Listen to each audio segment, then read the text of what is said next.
প্রিয় দর্শক শ্রোতা, ধন্যবাদ একটি ভিডিওতে। মূলত এখন দাঁড়িয়ে রয়েছি শেরপুর জেলার আপনি গারো পাহাড়ে। আমার পিছনে যে পাহাড়টা দেখতে পাচ্ছেন এটা মূলত গারো পাহাড়। একে সৌন্দর্যের শেষ নেই। চতুর্দিকে যদি দেখানো যায় এখানে কিন্তু অসংখ্য গজনী কাঠ রয়েছে, তা বাদে আরও অনেক যে বাগান কাঠগুলো রয়েছে সব কিছু কিন্তু এখানে পাওয়া যায়। শুধু তাই নয়, এখানে কিন্তু অনেক গারো রয়েছে, শুধু গারো পাহাড় নামে পরিচিত না, অনেক গারো কিন্তু এখানে রয়েছে।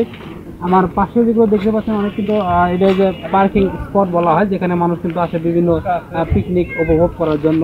আর এখানে আসলে দেখতে পাবেন অনেক জায়গাতে হাতি রয়েছে, আপনার তাছাড়া অন্যান্য যে পশু পাখি রয়েছে, কাঠবিড়ালি রয়েছে, সব কিছু দেখতে পাবেন এখানে। আপনারা যদি সৌন্দর্য উপভোগ করতে চান অবশ্যই কিন্তু চলে আসুন এই অসাধারণ একটি সৌন্দর্য গারো পাহাড়। যদি দূর থেকে জুম করা যায় তবে এত সুন্দর না আসলে স্বচক্ষে না দেখলে বিশ্বাস হবে না। দেখতে পাচ্ছেন এদিক কিন্তু অনেক সুন্দর, হাজার হাজার দর্শক কিন্তু এখানে প্রত্যেক দিন আসে এবং এখানে কিন্তু তাদের আনন্দ উপভোগ করার জন্য এখানে আসে। অনেক নিচু, দেখেন এই পাহাড়ের নিচু দেখা যাচ্ছে না, এই একটি ক্যানেল অর্থাৎ খাল। এই খালের তলদেশটা দেখতে পাচ্ছি না, অসংখ্য গাছপালা দিয়ে ঢাকা রয়েছে। দর্শকবৃন্দ, এটা কিন্তু একটা পর্যটন কেন্দ্র, তবে এখানে ঘোরাফেরা কিছু সতর্ক বার্তাও রয়েছে। যেমন এখানে যদি দেখানো যায় এখানে কিন্তু যে বিপজ্জনক এলাকা যেটা লেখাইছে এখানে কিন্তু যাওয়া যাবে না। আপনারা যারা অবশ্যই এখানে আসবেন এই জিনিসটা অবশ্যই ফলো করবেন, কোন জায়গাতে এখানে ঘুরতে পারবেন কোথায় পারবেন না অবশ্যই কিন্তু সতর্ক বার্তা দেখে চলাফেরা করবেন, না হলে কিন্তু অনেকটাই বিপদের সম্মুখীন হতে পারেন।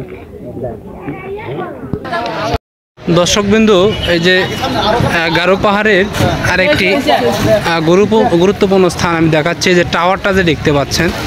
তো মূলত আপনি যদি এই পুরো গারো পাহাড়গুলো উপভোগ করতে চান তাহলে কিন্তু এই টাওয়ারে উঠে কিন্তু আপনি প্রায় পুরো দৃশ্য এদিক ওদিক দেখতে পারবেন। দেখতে পাচ্ছেন অসংখ্য লোকজন, এখানে কিন্তু টাকা দিয়ে উঠতে হয়। প্রত্যেকটা স্পটে আগে কিন্তু ফ্রি ছিল, ইদানিং কিন্তু টাকা দিয়ে প্রত্যেকটা স্পটে উঠতে হয়। অনেক উঁচু দেখেন। তো মূলত এর উপর থেকে কিন্তু আপনি চারদিকে সুন্দরভাবে দেখতে পাবেন। দেখেন কত সুন্দর উঁচু, চতুর্দিকে পাহাড়গুলো সঠিকভাবে দেখতে পারবেন। দেখেন বিন্দু, গারো পাহাড়ের একটি অন্যতম আকর্ষণ হলো এই যে ঝুলন্ত ব্রিজ। এই যে এটা হচ্ছে সেই ঝুলন্ত ব্রিজ দেখতে পাচ্ছেন, এটা কিন্তু গারো পাহাড়ের একটি অন্যতম আকর্ষণ একটি স্থান।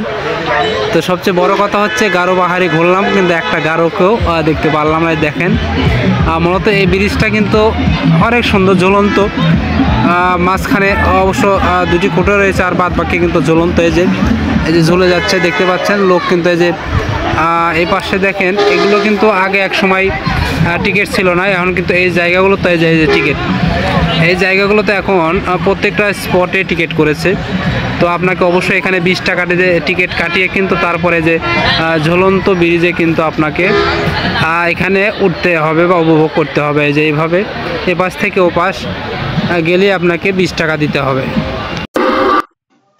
দর্শকবিন্দু, এখানে কিন্তু এই যে সুইমিং পুল দেখতে পাচ্ছেন। তো মূলত যদিও খালটাতে এখন পানির পরিমাণ খুবই কম, তো এটা মূলত সুইমিং পুল। তার মানে এখানে সব ধরনের আপনার পর্যটন কেন্দ্রে যতগুলো আনন্দ বিনোদন রয়েছে সবকিছুই কিন্তু আপনি এখানে দেখতে পাবেন। এটা মূলত অনেক সুন্দর সুইমিং পুলে দেখেন, অনেক সুন্দর, একদম নিচ বরাবর। তারপর যদি দেখাতে পারি, এটা একটা জিরাফ দেখতে পাচ্ছেন। মূলত এটা হচ্ছে আপনি তৈরি করা পাথরের তৈরি করা একটা জিরাফ, বিশাল বড় জিরাফ দেখতে পাচ্ছেন। তো এই জায়গাটাতে মূলত গাড়ি পার্কিং এর জায়গাটা, যেখানে এটা জিরাফ রেখেছে দেখতে পাচ্ছেন, অনেক বড় জিরাফ, প্রায় গাছের পাতা বরাবর দেখা যাচ্ছে। তার আনন্দ উল্লাসে কিন্তু অনেক লোক চলে আসছে দেখতে পাচ্ছেন। এখানে প্রত্যেকটা মুহূর্তে গাড়ি ঢুকছে, বের হচ্ছে এবং আনন্দ উল্লাসে অনেকে দেখেন। পাহাড়ি অঞ্চল এমনিতে অনেক সুন্দর, অনেক গাড়ি ঘোড়া দেখেন। তারপরেও যেগুলো দেখতে পাবেন এখানে অনেক খেলনা জাতীয় রয়েছে, খাবার রয়েছে। অর্থাৎ একটা মেলাতে যে ধরনের জিনিস পাওয়া যায় এখানে তার চেয়ে বেশি রয়েছে, দ্বিগুণ রয়েছে। দেখতে পাচ্ছেন অনেক কিছু এখানে পাবেন। তো স্বচক্ষে দেখতে হলে অবশ্যই আপনাদেরকে আসতে হবে। ধন্যবাদ।